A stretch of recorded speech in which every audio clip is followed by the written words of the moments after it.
Hey, hey, hey, it's Mr. Pouts. Yay, math. Woohoo!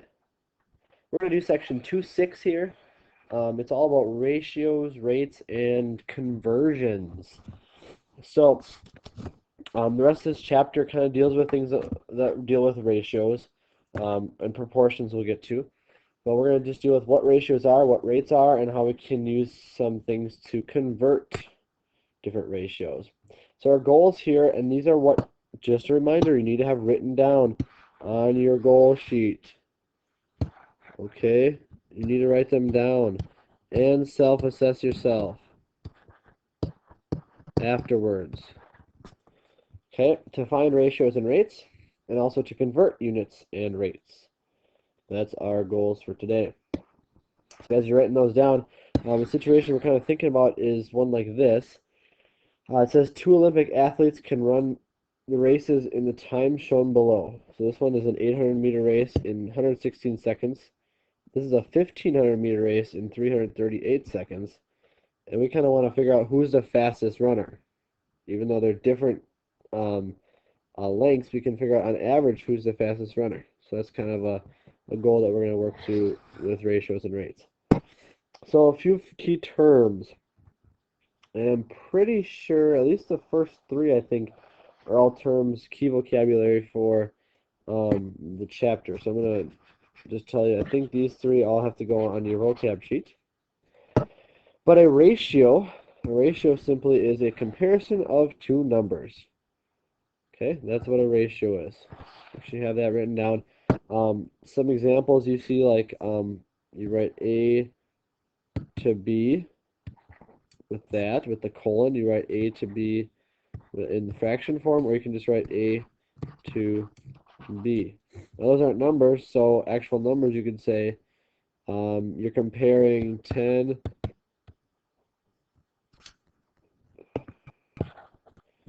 to 5. Usually it has to do with some sort of real thing, or 10 over 5, or 10 to 5.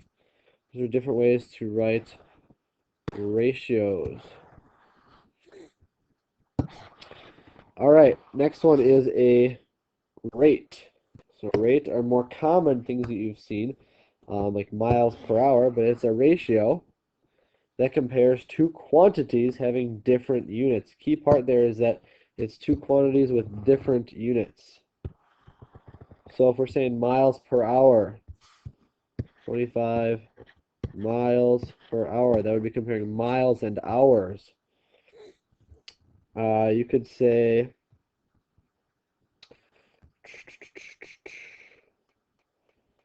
dollars per hour, gallons per mile, miles per gallon. There's different types of rates you might think of, and we're going to be talking about those a bit.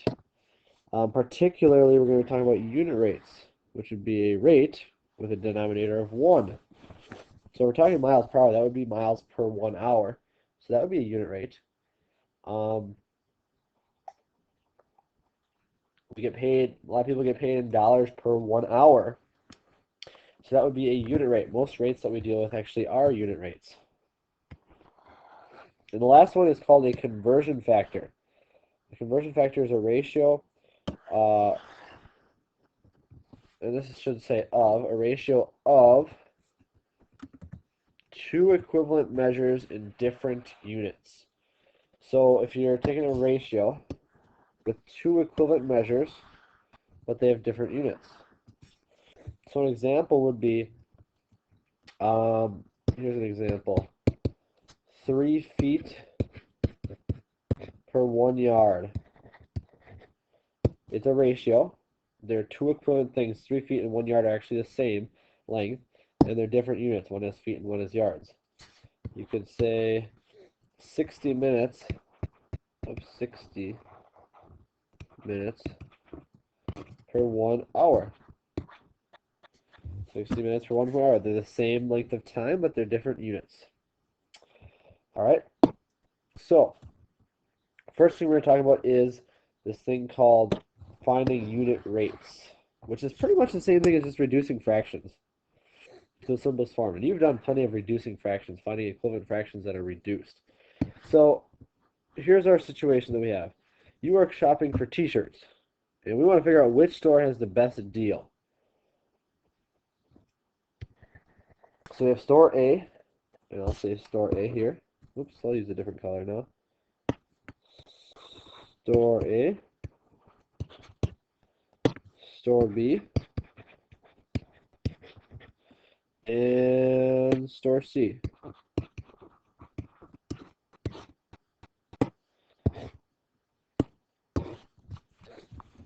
It says to first write each price as a ratio, then write the ratio as a unit rate to compare. So unit rates usually help us compare things better because they both have the same denominator then. So pretty much you're finding a common denominator and making the denominator 1. Okay, so the first one, if you just write as a ratio, we'll say it's cost of t-shirts at store A would be $25 for 2 t-shirts. And if I would want to get a unit rate, which it says to also find a unit rate, I would reduce it so I can divide both the top and the bottom by 2, because we want to get a 1 on the bottom. So we want it for 1 t-shirt. So I'd have to divide the top by 2 as well. And I can show that here.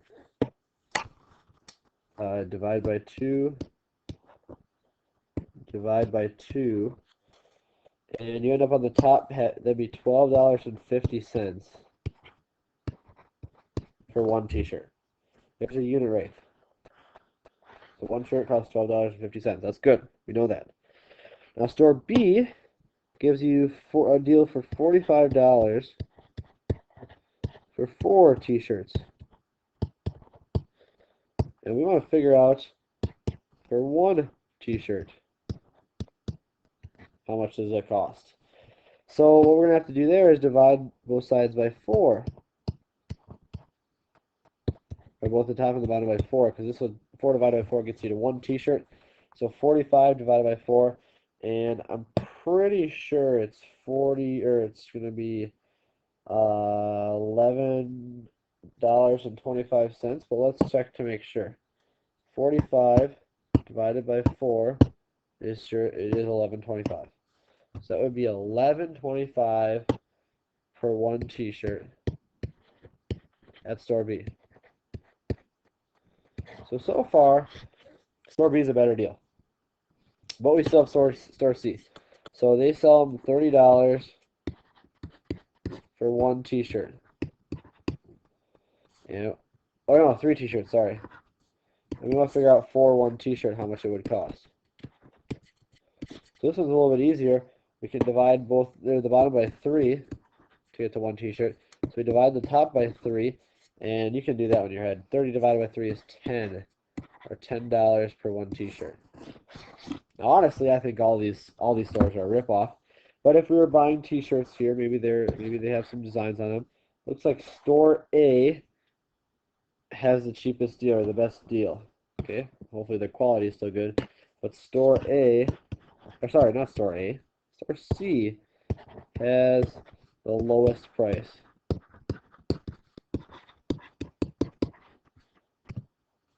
For a t-shirt.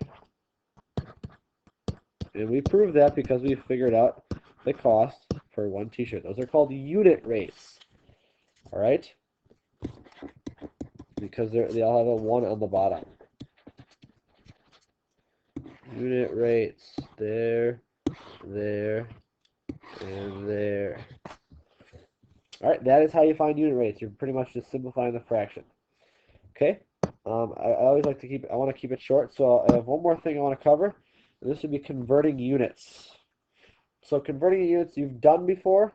Maybe you haven't written it out formally like we're going to write it out right now. But here are the basic steps for converting units. And we got to come up with some conversion factors that we talked about.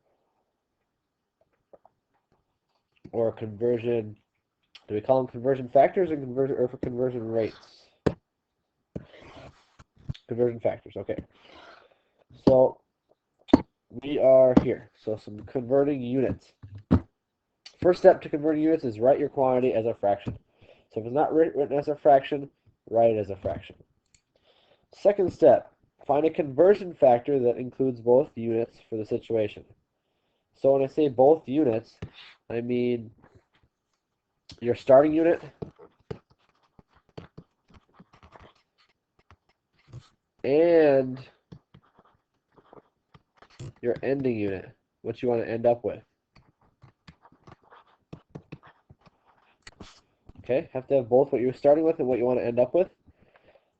Then multiply those two fractions together, the conversion factor and the original fraction, so that the desired units are on the top of the fraction. Okay, so what you want to end up with will be on the top of the fraction that you're multiplying by, and then simplify. So let's work through an example like that. We'll do, so it says, what is the given amount converted to the given units? So we want to convert 3 hours to minutes. So let's write it out. Step 1, write your quantity as a fraction. 3 hours over 1. That's all you have to do. Write it as a fraction. Pretty much putting everything over 1. Says find a conversion factor that relates both units to the situation. So what relates hours and minutes? Well, I think there'd be 1 hour would be 60 minutes. And we're trying to end up with minutes.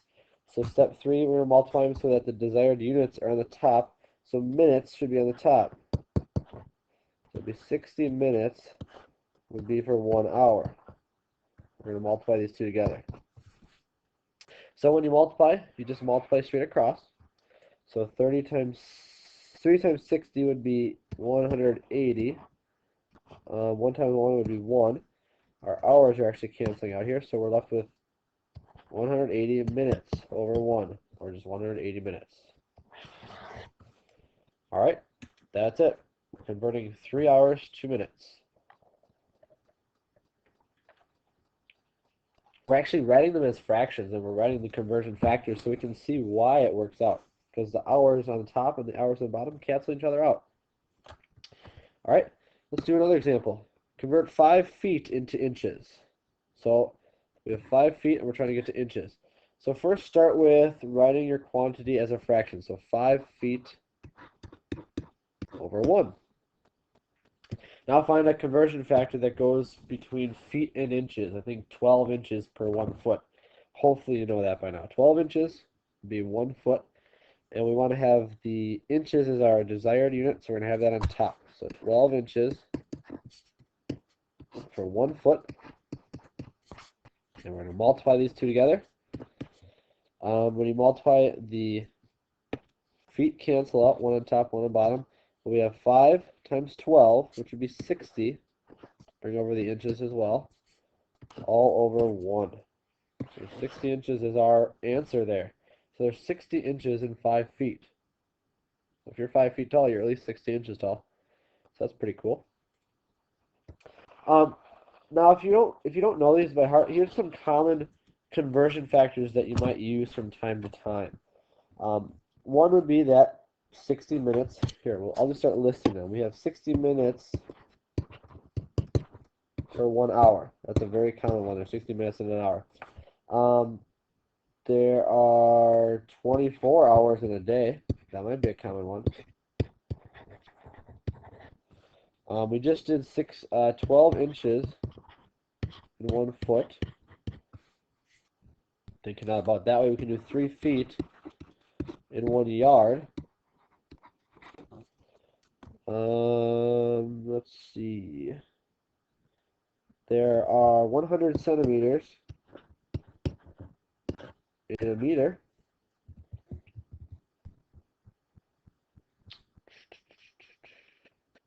There are 16 ounces in 1 pound. That's another common one, especially if you're doing stuff with food.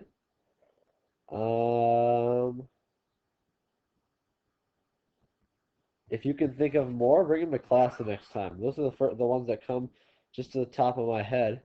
So that's the ones we'll leave for right now. Make sure you have those. Make sure you know what those are. All right, those are common conversion factors. The one I want to leave you with is it says the CN Tower in Toronto, Canada is about 100 or 1,815 feet tall. But how many meters would that would be the tower? So we're trying to go from the feet to meters, and here's the conversion factor: 1 meter to 3.28 feet. So start by setting up as a fraction 1,815 feet over 1. And you're going to want to multiply it so that the meters are on top because you're trying to get to meters. So 1 meter to 3.28 feet. And I'm just going to leave the rest to you. Find the correct answer and the correct label. All right.